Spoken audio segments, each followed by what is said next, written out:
Hi, my name is Joe Jarvis. I'm the author of Anarchy in New England and Flight Grounded, and this week I will be reviewing One Flew Over the Cuckoo's Nest by Ken Kesey. Now, this is one that most people are probably pretty familiar with.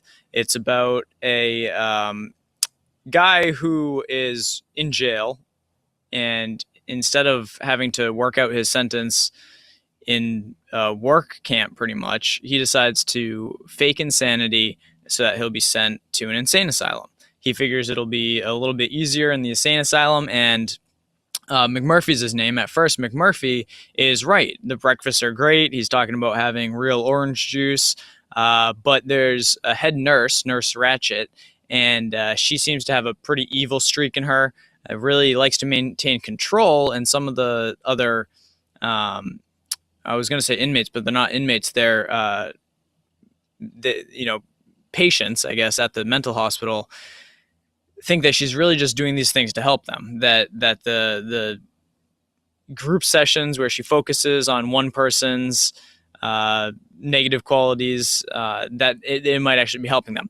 But McMurphy's kind of makes them come around to a different train of thought and saying that maybe she's not really interested in helping them as much as she is in who knows what, maybe power, but there's something going on with her that's strange. So McMurphy really wants to bring freedom to the ward, and that obviously doesn't sit very well with Nurse Ratched, who McMurphy later learns can keep him there as long as she wants based on his behavior, whereas he was serving a 6-month sentence at the other place.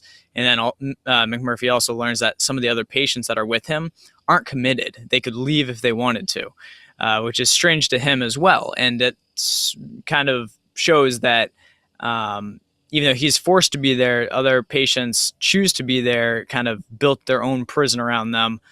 Some people are essentially imprisoned by society, and some people are voluntarily imprisoned by society.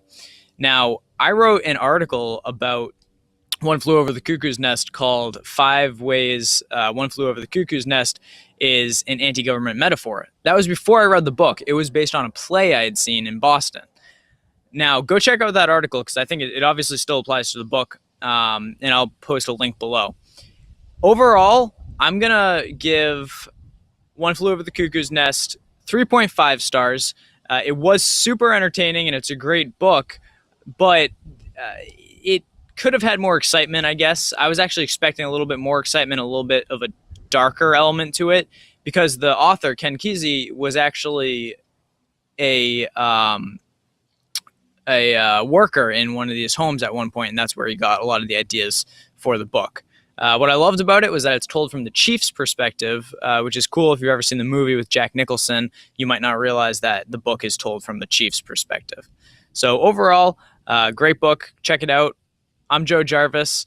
Thanks for watching. Check out my books, Anarchy in New England and Flight Grounded, and please sign up for my email list below. That way we can stay up to date with each other.